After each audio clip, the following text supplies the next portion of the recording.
O amor nunca desiste. O amor preocupa-se mais com os outros do que consigo mesmo. O amor não quer o que não tem. O amor não é snob. Não tem a mente soberba. Não se impõe sobre os outros. Não age na base do eu primeiro. Não perde as estribeiras. Não contabiliza os pecados dos outros. Não festeja quando os outros rastejam. Tem prazer no desabrochar da verdade. Tolera qualquer coisa. Confia sempre em Deus. Sempre procura o melhor. Nunca olha para trás, mas prossegue até o fim. O amor nunca morre. A palavra inspirada um dia será esquecida. A oração em línguas vai passar. O entendimento alcançará o seu limite. Nós conhecemos apenas parte da verdade. E o que dizemos a respeito de Deus é sempre incompleto.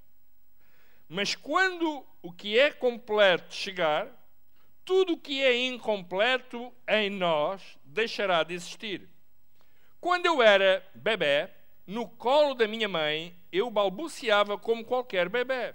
Depois que cresci, deixei para sempre essas coisas de bebé. Hoje, não vemos as coisas com clareza. Estamos como que num nevoeiro, enxergando com dificuldade por entre a neblina. Mas isso não vai durar muito. O tempo vai melhorar e o sol vai aparecer. Então veremos tudo tão claramente quanto Deus nos vê, conhecendo-o diretamente, assim como Ele nos conhece. Mas, por enquanto, até chegar à perfeição, temos 3 coisas que nos guiam até a consumação de tudo. Confiança firme em Deus, esperança inabalável e amor extravagante. E o melhor desses 3 é o amor.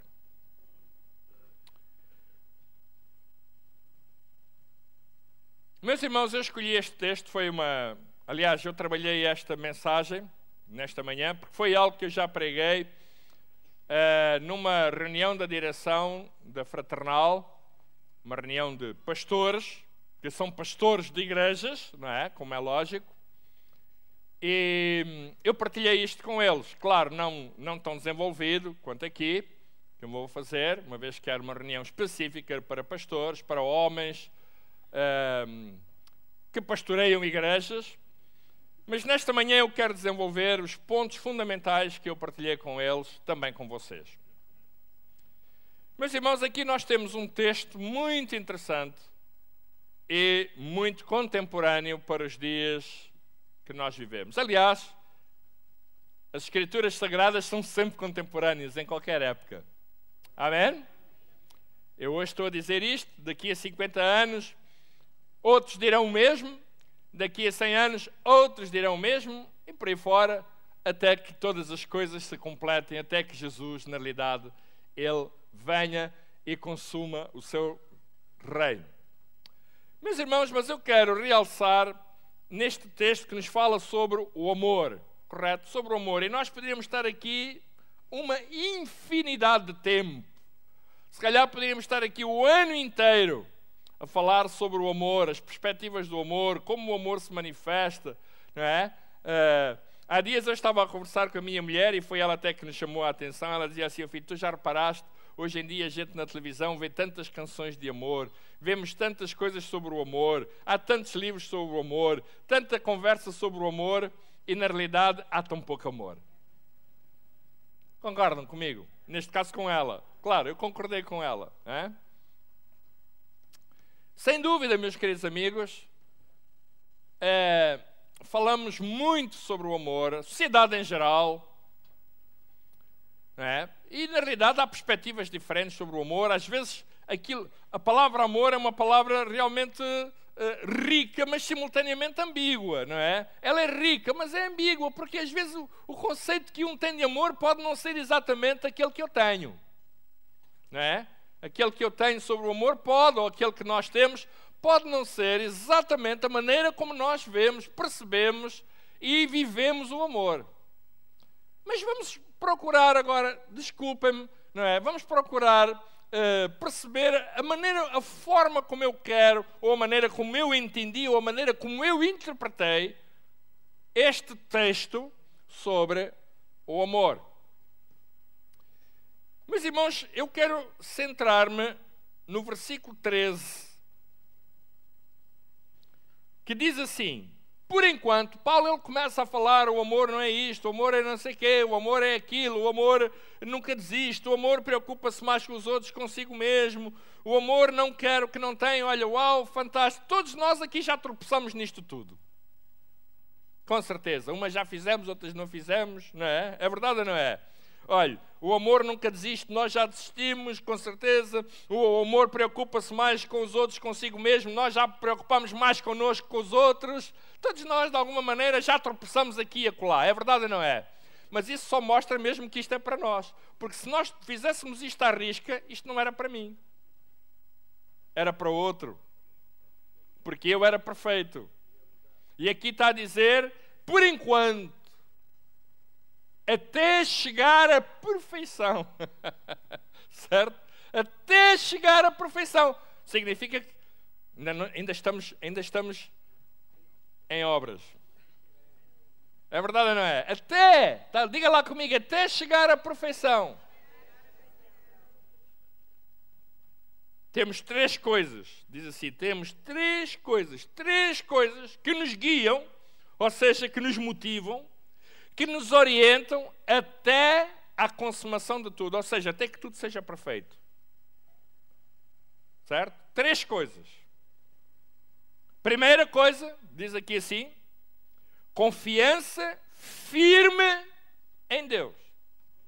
Diga lá comigo, confiança firme em Deus. Olha, na realidade temos que concordar, e nós precisamos de entender isto. Manter a confiança em Deus não é fácil. Pois não, irmãos? Concordam comigo? Olha, eu sou franco, tem alturas que a minha confiança não é nada firme. Há alturas que eu coloco, não é, as minhas emoções, os meus sentimentos, às vezes aqueles dias, uau, pá, as coisas não estão nada bem, não é? As coisas não estão a correr rigorosamente nada como eu gostaria que corressem, nada como eu esperaria que corressem. E a nossa confiança, a minha confiança, estou a falar da minha confiança, vem por aí abaixo. Mas Paulo está a dizer, há três coisas que nos guiam até a consumação de tudo. Confiança firme em Deus. Precisamos trabalhar a nossa confiança em Deus. Firme. Firme é algo que não se move. É verdade ou não é, irmãos? Firme é algo que não se move. Firme. E precisamos ter, em tempos como aqueles que nós vivemos no dia a dia, nós precisamos de uma confiança firme. Não precisamos só de confiança, precisamos de uma confiança firme. Algo que não se move. Olha, este púlpito não é firme. Certo? Este púlpito não é firme. Ele abana. E se eu empurrar, ele cai. Certo? Mas aquela coluna que ele está já é firme. É firme. E diz que nós precisamos desta confiança firme. Diga lá comigo. Eu preciso de uma confiança firme em Deus. Diga lá, nós precisamos de confiança firme em Deus. É em Deus, não é nos outros, é em Deus. Não é nas pessoas, é em Deus. É verdade ou não é, irmãos? Não é nas outras pessoas. Uau, olha, graças a Deus, eu confio em vocês, irmãos. Sério, eu confio em vocês. Mas sabe uma coisa? Vocês ainda assim falham, vocês são como eu. Vocês precisam da mesma confiança em Deus firme como eu. Nós precisamos. Eu gosto de vocês, eu amo-os, eu oro por vocês todos os dias, todas as semanas eu oro por vocês. Mas quer eu, quer vocês, precisamos desta confiança firme em Deus. A segunda coisa que Paulo aqui está a mencionar é esperança inabalável. Uau! esperança inabalável. Quem é que aqui nesta sala não precisa de esperança inabalável? Quem? Todos nós precisamos de esperança inabalável. Também algo que não seja abalável. E a nossa esperança, muitas vezes, ela é abalável. Ela move-se. Umas vezes está em cima, outras vezes está em baixo. Umas vezes acreditamos mais, outras vezes menos. Umas vezes temos mais esperança no presente e no futuro. Outras vezes não temos esperança nenhuma. Precisamos desta esperança. Diz assim, esperança inabalável. Diga lá comigo, esperança inabalável. Mas depois diz uma coisa fantástica, que é a terceira coisa. Diz, amor extravagante. Diga lá, amor extravagante. Eu fui ao dicionário ver o que é extravagante. Vamos lá saber. Eu vou pedir aqui a alguns irmãos que me ajudem, porque às vezes o dicionário pode não estar assim tão certo. O que é extravagante? É? Que é, diga, fora do normal, correto? Fora do normal. Né? Por exemplo, eu hoje estou fora do normal. Estou extravagante. Estou bonito, irmão. Muito obrigado, irmão. Pois, faz favor, diga à minha mulher, está bem? Diga lá, faz favor, diga lá. Que estás a ver, filha? Veja bem. Extravagante. Extravagante é fora do normal, ou seja, daquilo que é o padrão comum, da norma. Correto? Às vezes nós vemos pessoas que agem fora da norma. Correto? São extravagantes. E nós dizemos assim, pá, até a maneira como se vestem. Algumas pessoas até a falar, dizem, pá, a maneira como ela fala é uma pessoa, pá, vê-se que é extravagante. Há pessoas que são exóticas.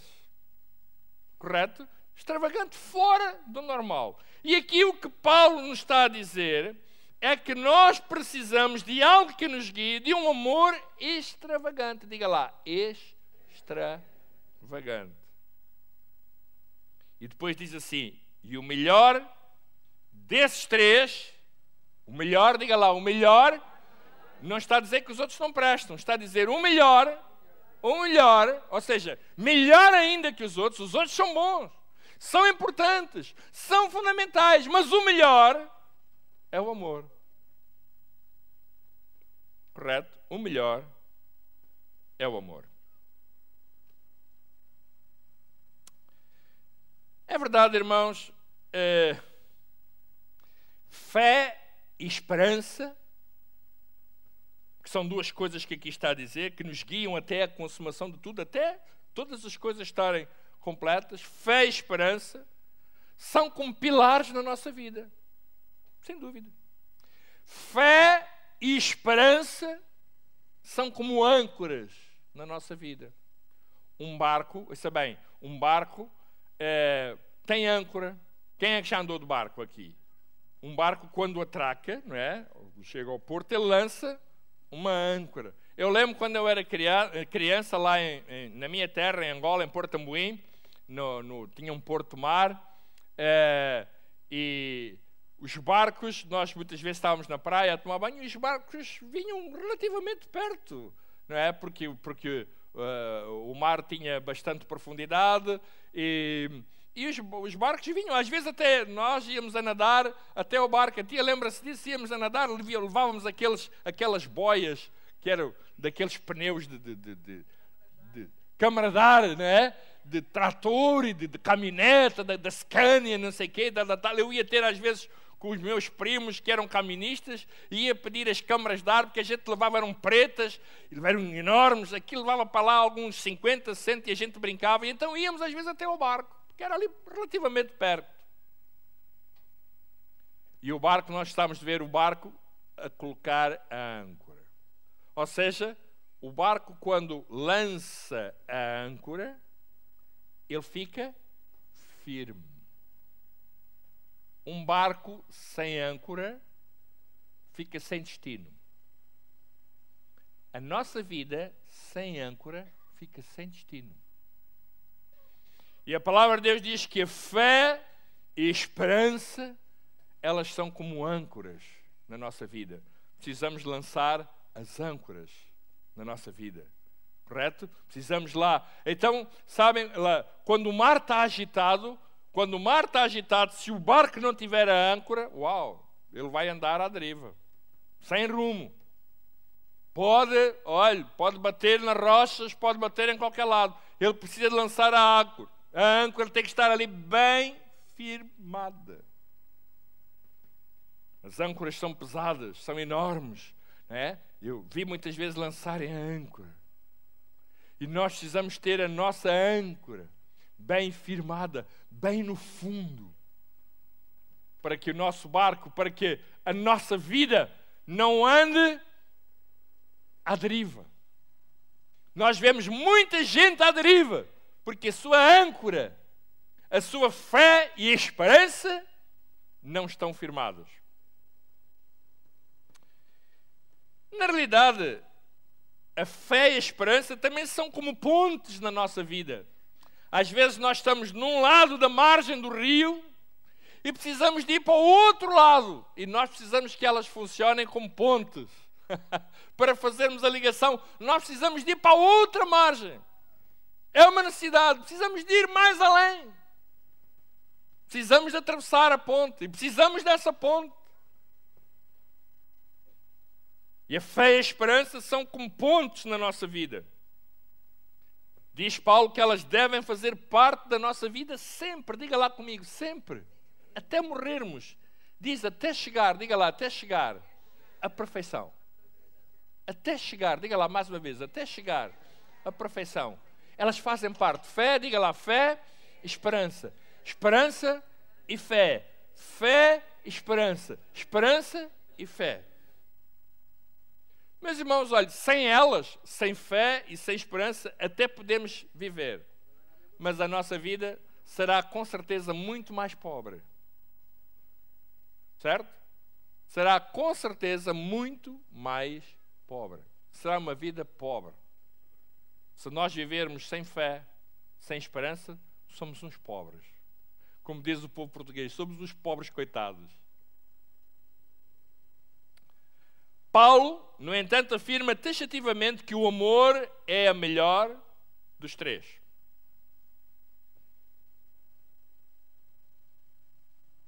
Podemos e devemos desenvolver e fortalecer os três. Mas olha, o melhor mesmo é o amor. Sabe porquê? Está ali a dizer no versículo 8. O amor nunca morre. Diga lá, o amor nunca morre. O amor nunca morre. Diga lá, o amor nunca morre. Diga mais uma vez, o amor nunca morre. Sabe, irmãos, na nossa sociedade contemporânea, pós-moderna, às vezes as pessoas, eu vejo na televisão e nas entrevistas, as pessoas às vezes, a razão pela qual elas se separam, se divorciam, etc., dizem assim, o amor esfriou. O amor acabou, ou seja, morreu. Mas a Bíblia diz que o amor nunca morre. Há dias eu partilhava uma vez aqui na nossa igreja. Eu estava a conversar com alguém que já não está cá. Entretanto, as pessoas divorciaram-se. Se casaram, divorciaram-se. Eu chamei as duas pessoas para conversar com elas, para ver o que é que podia fazer, ajudar.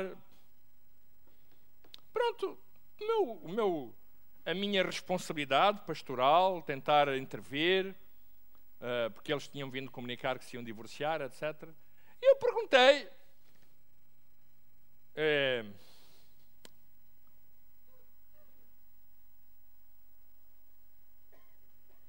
à senhora que se queria divorciar, disse, então, mas qual a verdadeira, porque eu queria perceber, qual a verdadeira razão pela qual tu te queres divorciar?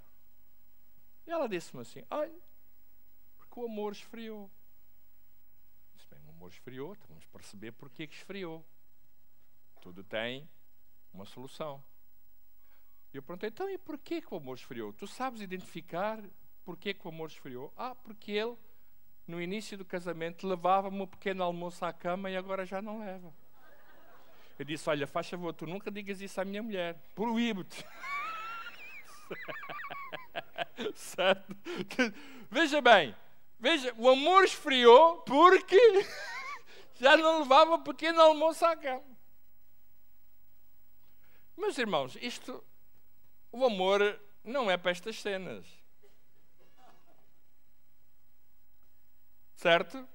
Isto é mesmo anedota de Facebook. O amor é muito mais que isto. Não é para estas... Certo? O amor é uma coisa séria. Diga lá, o amor é coisa séria. Correto? Não é coisa para pequeno almoço na cama. O amor não esfria por causa disso.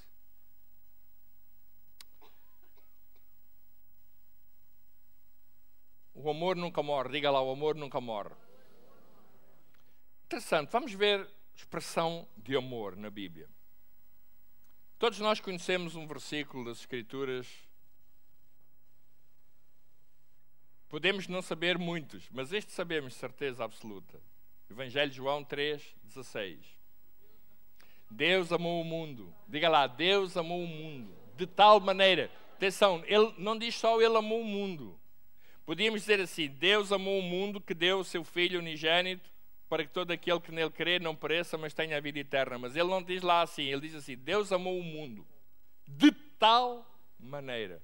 Ou seja, de tal maneira, ou seja, de forma extravagante, exuberante, ao ponto de dar o seu Filho unigênito, o único filho que tinha, porque está lá a dizer, não é? O seu Filho unigênito, para que todo aquele que nele crê não pereça, mas tenha a vida eterna. Diga lá mais uma vez comigo, Deus amou o mundo de tal maneira, diga lá, de tal maneira, que deu o seu único Filho, para que todo aquele que nele crê não pereça, mas tenha a vida eterna. Esta é uma forma exuberante, extravagante. Na realidade, se pegarmos neste versículo, nós verificamos que a forma como Deus amou foi extravagante desde a concepção de Jesus no ventre de Maria até ao seu nascimento numa estrebaria, até à sua vida, até à morte de cruz e até a ressurreição. Tudo foi extravagante. Os momentos principais, ouça bem, os momentos principais da vida de Jesus foram exuberantes. Foi extravagante. A maneira como ele foi concebido foi extravagante. Ninguém aqui mais concebeu assim. A maneira como Jesus viveu foi extravagante. A maneira como Jesus morreu foi extravagante. A maneira como Jesus ressuscitou foi extravagante. Mas sabe, foi extravagante porquê? Porque a motivação que está por trás é o amor. Deus amou o mundo. Diga lá, Deus amou o mundo de tal maneira que deu o seu Filho unigênito para que todo aquele que nele crê não pereça, mas tenha a vida eterna. A vida de Jesus, toda ela, foi extravagante, desde que nasceu até ressuscitar. A história da igreja está cheia de exemplos de pessoas que amaram de forma extravagante. Cheia. Os mártires da fé. Nós podíamos, se calhar, ir buscar muitos exemplos na história, mas eu vou buscar exemplos contemporâneos. Nós conhecemos. Vocês já ouviram falar em Marcos Witt? Conhecem Marcos Witt? Eu vou-vos contar um bocadinho. Eu já li o livro e já ouvi a história contada por ele. Marcos Witt é filho de missionários americanos. E, em meados do século XX, os pais, que eram americanos, foram para o México para serem missionários. E um dos objetivos era o pai do Mark Sweet, que era americano, missionário, levar, juntamente com outros missionários, para uma tribo, eu agora não sei, só não sei precisar se na Colômbia, se na Bolívia, levar para uma tribo de índios que, por sinal, eram antropófagos. Vocês sabem o que são antropófagos? Antropófagos são aquelas pessoas que gostam de comer pastelinhos de nata e só. E bolos de bacalhau, Dona Fernanda. Antropófagos são aquelas pessoas que gostam de comer carne, mas não é de leão. É carne humana. Ou seja, o antropófago, se o vir assim, dá graças a Deus e dizer obrigado, Senhor, pelos alimentos que tu enviaste neste dia. Se for um antropófago cristão, ele vai olhar para si e vai dizer assim, obrigado, Senhor, aleluia, glória a Deus.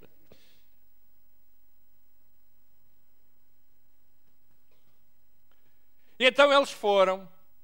Eu li um livro que chamava-se, um livro muito antigo, aqui alguns irmãos devem se lembrar, sobretudo os mais antigos, assim os dinossauros como eu, chamava-se O Piloto das Selvas. Lembra-se disso? Ninguém. Epá, vocês não se lembram disso? Mesmo os mais antigos não lembram O Piloto das Selvas? Uau! Que dinossauro que eu sou! É sobre a história do pai do Mark Sweet. Então eles foram num avião, um bimotor, aterraram na selva. Eu agora, repito, não sei se na Colômbia, se na Bolívia. E para abreviar a história, os índios apanharam-nos, mataram-nos e comeram-nos. Aos 5. Eles eram 5. Mataram-nos e comeram-nos.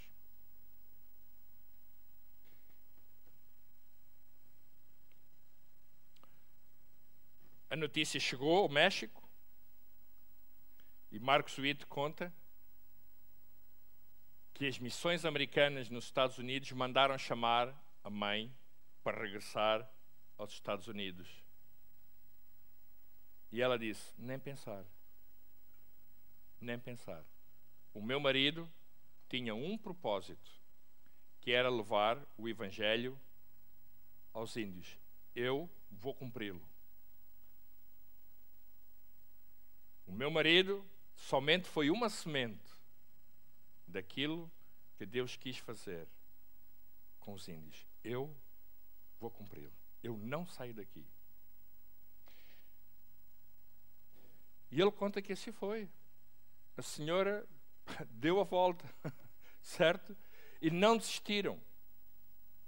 Isto para abreviar a história, aquela comunidade converteu-se, aqueles índios que mataram os 5, incluindo o marido, e que os comeram, converteram-se.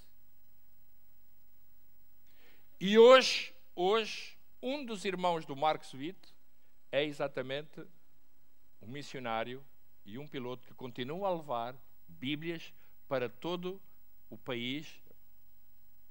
Repito, não sei se da Colômbia, se da Bolívia, a levar para os índios a palavra de Deus. E tem escolas, tem hospitais de campanha lá naquele lugar onde aquelas comunidades estão a ser evangelizadas. Meus irmãos, sabem, o amor extravagante é assim. O amor extravagante nunca morre. Diga lá, o amor extravagante nunca morre. Nunca. Porque ele é extravagante exatamente por isso. É algo que sai fora do normal. É algo que sai fora das normas. É algo que sai fora do padrão, daquilo que é comumente aceito. Por isso é que nós muitas vezes não entendemos a história das missões. Porquê é que há pessoas que deixaram riquezas? Porquê é que há pessoas que deixaram tudo, perderam as vidas? Elas perderam tudo na vida. Porquê é que há pessoas que abdicaram de tudo? É fácil. Porque o amor extravagante é assim, sai fora das normas, sai fora do padrão. Concordam comigo? Amém. Toda a história das missões está cheia disto. Eu li, havia um povo chamado os morávios, na Europa, lá para os lados do norte da Europa, entre a Checoslováquia, nas fronteiras da Checoslováquia, Alemanha, Polónia, por ali. Ainda hoje lá está a igreja dos morávios. Eu conheço pessoas que já lá estiveram. Os morávios foi o maior movimento missionário na história contemporânea. Iniciada por um homem chamado, que era conde, e era Zinzendorf. Já ouviram falar? Poucos. Epá, as coisas que eu sei, caramba. Pá. Eu qualquer dia faço um livro também. Pá. Tu compras o livro, está bem, Danilo? É? Eu ofereço à tua sogra, está bem? Conde Zinzendorf, ele iniciou o maior movimento missionário da história contemporânea. E fizeram uma coisa, meus irmãos, extraordinária. Desafiaram um povo pequenino, pouca gente. Iniciaram um movimento de oração 24 horas por dia. Alguém já ouviu falar no movimento 24/7? Quem já ouviu falar no movimento 24/7? É para poucos, as coisas que eu sei. Pá. O movimento 24/7 é um movimento contemporâneo que existe, que é 24 horas a orar durante 7 dias, em que igrejas ou comunidades arranjam espaços e durante 7 dias seguidos há sempre gente a orar durante 24 horas naquele espaço. Não é em casa. Imaginemos, nós abríamos este espaço e durante 7 dias, durante 24 horas, cada dia, nós iríamos estar aqui sempre a orar. E é baseado exatamente na história dos morávios. De alguém, neste caso um inglês, que se dirigiu à Morávia e esteve naquela igreja e ele foi inspirado a fazer isso. E é interessante, conta ele no seu livro, na história do 24/7, ele veio passar umas férias ao Algarve e ele e a sua mulher, quando estavam naquelas caravanas de férias, um dia ele estava numa noite muito bonita, ele conta, e Deus disse-lhe assim, olha, vai até a Morávia. Eu vou-te mostrar uma coisa muito interessante. E então ele foi estudar o movimento moraviano.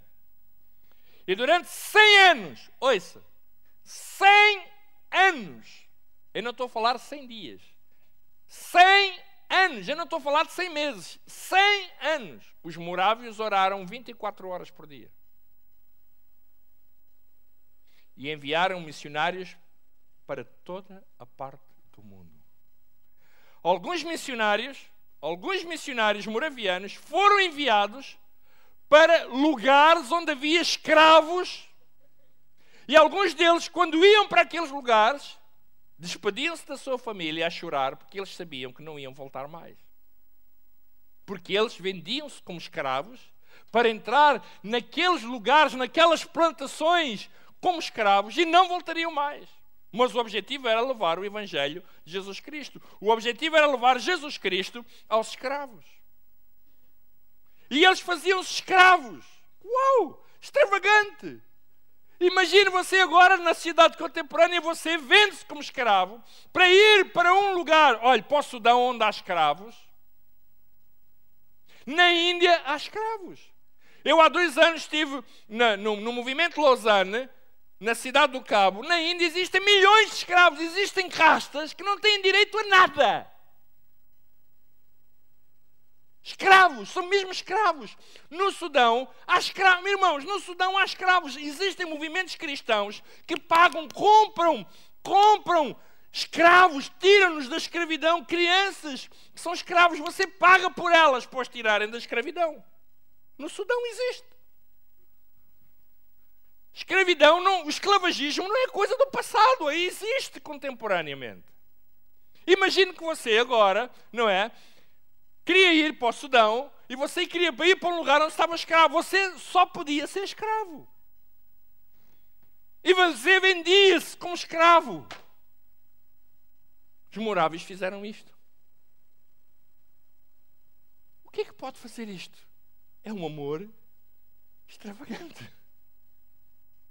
É dar a sua vida, fazer o que Deus fez, dar a vida do seu filho. Olha, eu não era capaz de dar a vida do meu filho, eu não era capaz de dar a vida da minha filha, nenhum de nós era capaz de dar a vida dos nossos filhos para morrer por alguém. Nós mesmos dávamos a nossa vida, mas não foi o que Deus fez. Deus deu a vida do seu filho. É amor extravagante.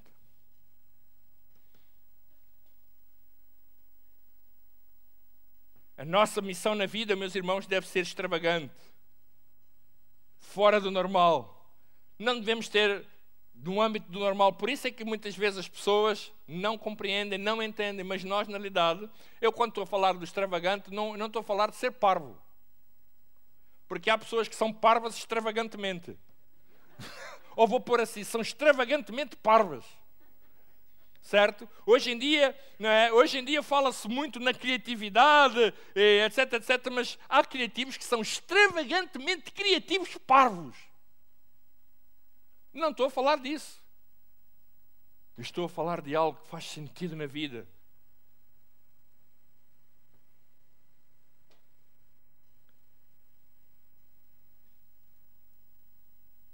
Houve um físico muito conhecido chamado Albert Einstein. Já ouviram falar em Albert Einstein? Agora parece que já houve mais. Puxa, pronto, já não sou assim tão dinossauro. Albert Einstein, ele afirmou: se um dia você tiver que escolher entre o mundo e o amor, lembre-se, eu repito, se um dia, isto não é um pastor, Albert Einstein não era pastor, não era ancião, nem diácono de igreja. Se um dia você tiver que escolher entre o mundo e o amor, lembre-se, se escolher o mundo, ficará sem amor. Mas se você escolher o amor, com ele, conquistará o mundo. Albert Einstein. Uau! Diga lá, vamos dizer todos. Diga assim, se um dia você tiver que escolher entre o mundo e o amor, lembre-se, se escolher o mundo, ficará sem amor. Mas se você escolher o amor, com ele, conquistará o mundo. Uau! Não foi Paulo que disse?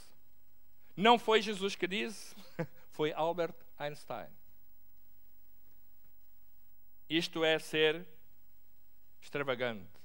É ser exuberante. Amor extravagante. Meus irmãos, eu há dias, já há 2 meses, recebi no uma mensagem de uma editora em Portugal que se chama Letras de Ouro. Alguém conhece a editora Letras de Ouro? Uma editora cristã, Letras de Ouro. Conhecem? Então recebi uma mensagem do seu coordenador, do diretor, que é o Pedro Martins, que eu conheço há muitos anos. E o Pedro Martins mandou-me uma mensagem a dizer assim: Pastor Carlos, vou-lhe mandar um livro, gostaria muito de o convidar a prefaciar um livro que se chama Incondicional, de Brian Zahnd. Brian Zahnd tem um livro que eu li, fantástico, foi o melhor livro que eu li o ano passado, que é O que Fazer no Pior Dia da Sua Vida. Uau, aquele livro mexeu muito comigo, um livro fantástico, abençoou muito a minha vida. E o Pedro mandou-me, disse: Pastor Carlos, eu gostaria muito que o Pastor Carlos, eu vou pedir a alguns autores, alguns pastores portugueses que possam prefaciar. Eu disse: ok, Pedro, manda-me um livro que eu vou ler. E ele mandou-me um livro, chama-se Incondicional, de Brian Zahnd, que nos fala sobre perdão, sobre reconciliação, sobre amor. Fantástico. Eu li o livro, sofregamente, avidamente, sobre perdão, sobre reconciliação, sobre amor. Meus irmãos, ele dá exemplo, é um livro profético. Ele dá exemplos extraordinários de amor extravagante. O perdão, na realidade, o cristianismo tem coisas fantásticas. Se nós tirarmos o perdão, a reconciliação e o amor do cristianismo, não há mais cristianismo.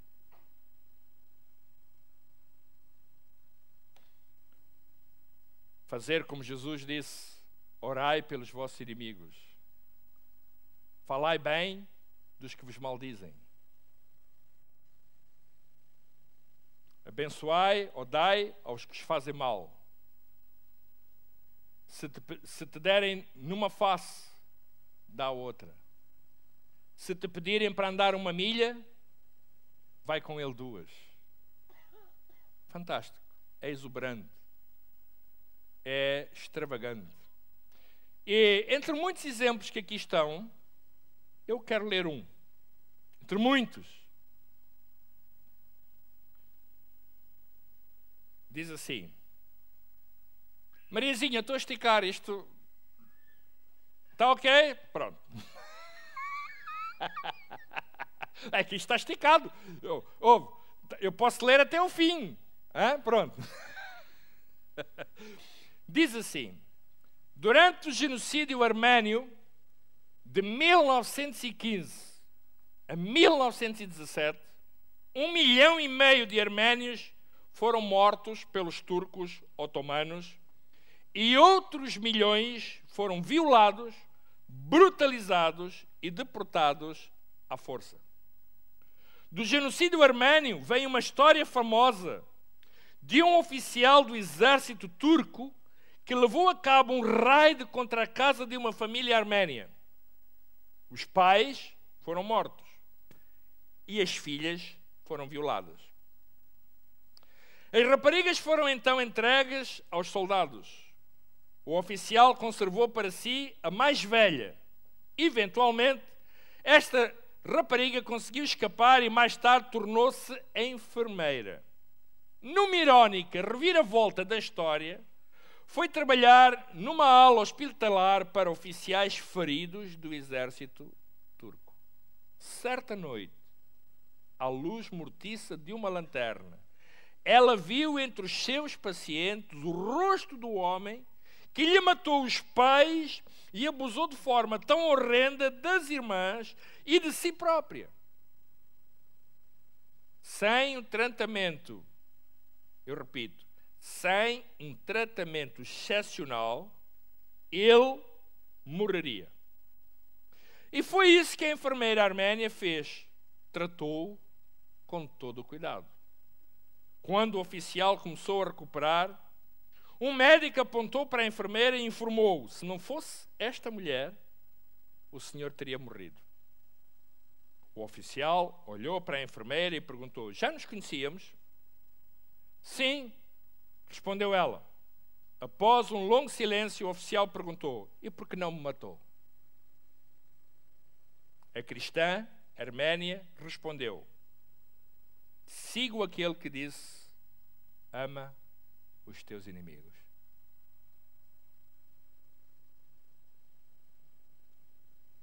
É extravagante.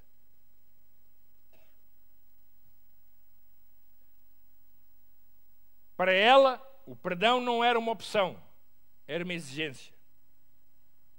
Será que somos movidos pela mesma convicção? Vemos a prática do perdão como sinónimo de ser cristão?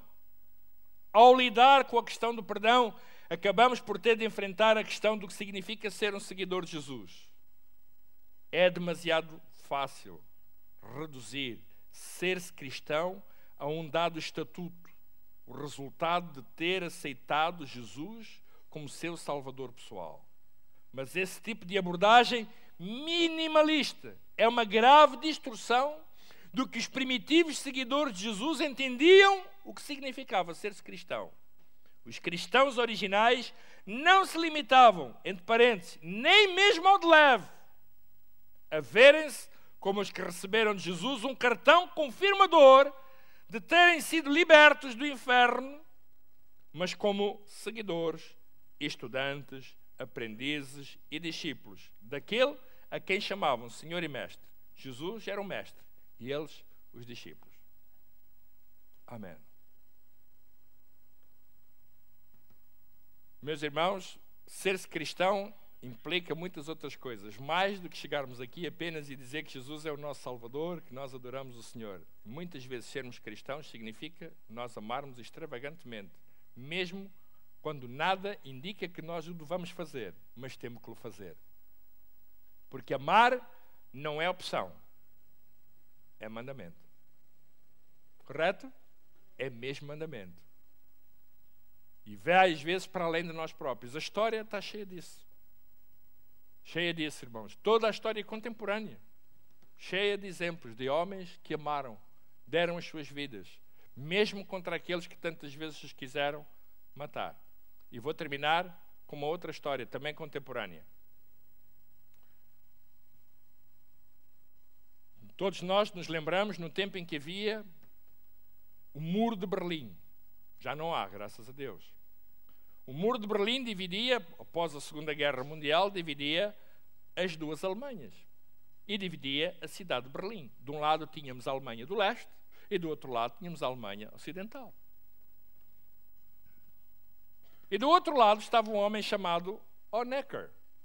Eu não sei se é assim que se diz, a irmã Telma é capaz de saber, acho que é assim que se diz, então, Honecker, pronto. Ele era o presidente da RDA, da República Democrática Alemã. E sabem, os cristãos naquele lugar, naquele país, eram fortemente perseguidos. Certo? Eram fortemente perseguidos. Os filhos de um pastor na Alemanha Democrática, ao serem reconhecidos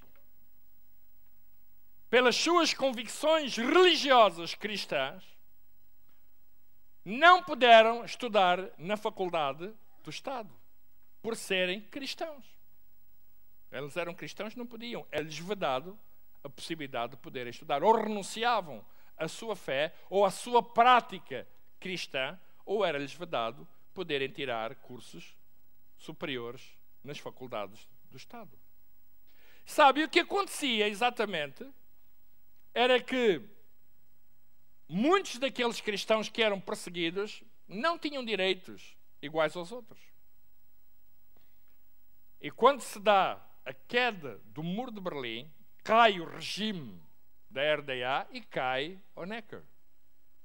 Honecker tinha um cancro. E no mundo ocidental, ninguém quis receber Honecker.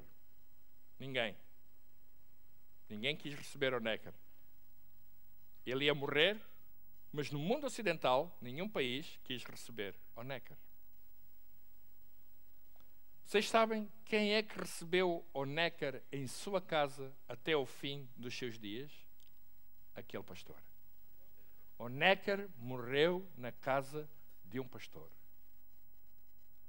Por sinal, do mesmo pastor que ele, Honecker, tinha ostracizado, tinha, digamos, roubado o sonho de um pai ter os seus filhos a estudar. Isto é amor extravagante. Isto é amor exuberante. O amor é este. O amor que aqui está a falar é este. É nós perdoarmos, é nós darmos amor, orarmos pelos nossos inimigos, falarmos bem dos que nos maldizem. Isto é para todos nós. Meus irmãos, até a perfeição, isto é algo que deve guiar a nossa vida.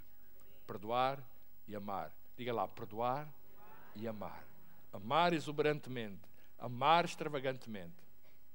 É isto que, na realidade, é o amor de Deus. Amém? Vamos ficar de pé, faz favor. Vamos louvar a Deus.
Pela cruz me chamou, gentilmente me atraiu e eu, sem palavras, me aproximo, quebrantado por teu amor.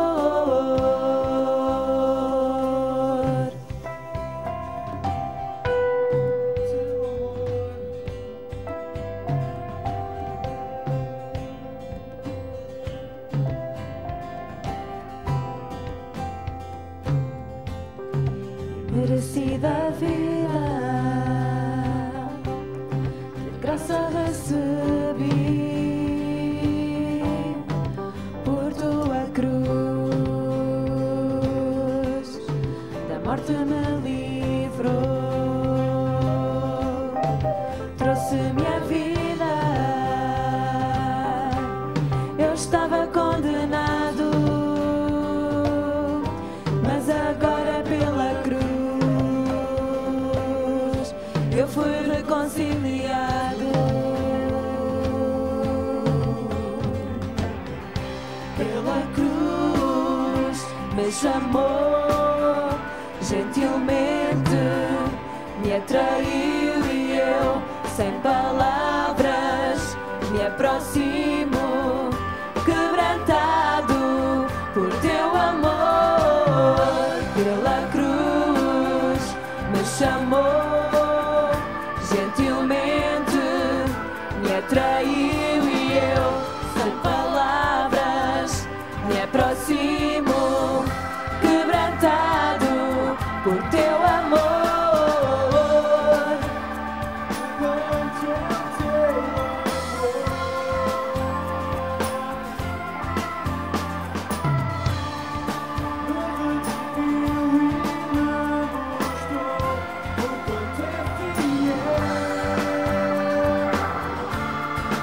Impressionante é o teu amor,